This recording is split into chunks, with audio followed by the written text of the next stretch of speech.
Nagmistulang teleserye at acting workshop ang kinalabasan ng hearing sa Kongreso patungkol sa impeachment case laban kay VP Sara nang sa kalagitnaan ng pagbabasa nito si Ramil Madriaga sa affidavit niya ay umiyak ang walang iya.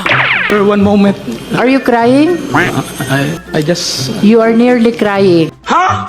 May I just put it on record that while reading these portions of the affidavit, the resource person Ramil Madriaga is breaking into tears. Would you like to say something about why you are crying on this part of the affidavit? Malungkot lang po. Gunggong!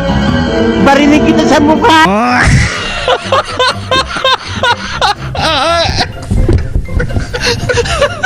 Talaga bang dahil sa lungkot o baka dahil mabibisto na ang kasinungalingan na sa'yo ay pinagagawa?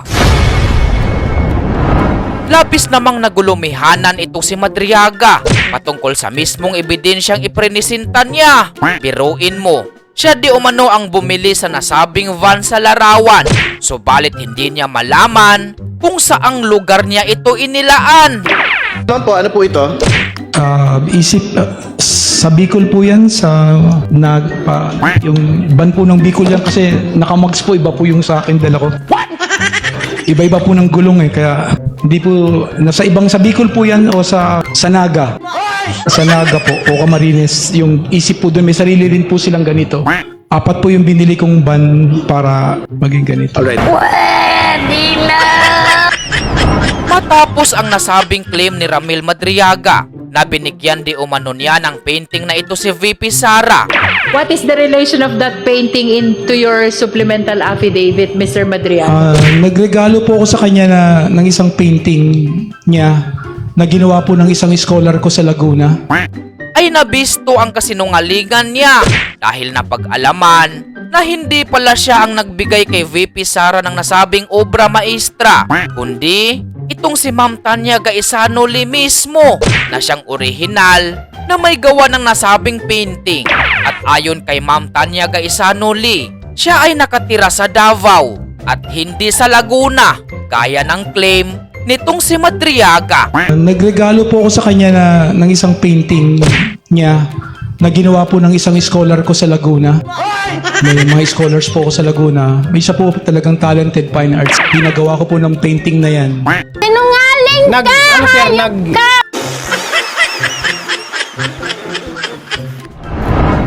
Dahil kung ating pagmamasdan ng masinsinan ang orihinal na obra na nasa likod ni VP Sara at itong hawak ni Ramil Madriaga ay malinaw pa sa sikat ng araw ang pagkakaiba ng original kumpara sa gawang timo lamang. Tanga-tanga! Sorry! Napakamot na lang sa kanyang noo itong si Congressman, bunga ng napakagulong affidavit nitong si Tulisan. Paano ba naman kasi isinulat nitong si Ramil Madriaga sa affidavit niya ang isang paratang na hindi naman pala niya personal na nasaksihan at ito ay narinig lang pala niya sa isang balita. Dito po sa salaysay na sinumpaan po ninyo, pinahayag po ninyo dito na ito pong magnetic lifter ay naglalaman ng methamphetamine hydrochloride. Ito po ay personal po niyong nakita doon sa magnetic lifter.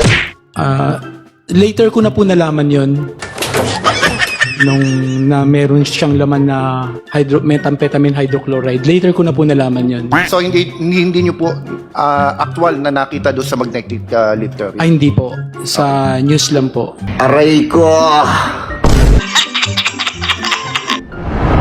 Mukhang wala na talaga sa hulog itong si Ramil Madriaga. Biruin mo naman kasi, nagpresenta ng larawang ebidensya na sa Facebook page lang pala niya nakuha. At ang masakla pa ay hindi na-edit ng maayos ang nasabing larawang ebidensya kung saan maraming muka ni VP Sara ang ating makikita sa isang video conference na pinangasiwaan niya. Okay, paki-identify po yung nasa second row. Si BP Sara po, si Rhea kilala, si Attorney Ryan kilala, si BP Sara po ulit, yung nasa far left.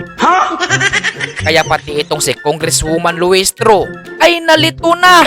So isang video conference po ba yan? Opo, yung mga chief po, yung mga regional head po ng isip, tsaka yung iba-ibang... Bakit po ang dami ng pictures ni VP if that is just one video conference? Isa lang ho ba yan o maraming video conference yan? Hindi ko po alam kung sa Facebook po yan ng isip Pilipinas nila nakuha. Baliw ka yata eh.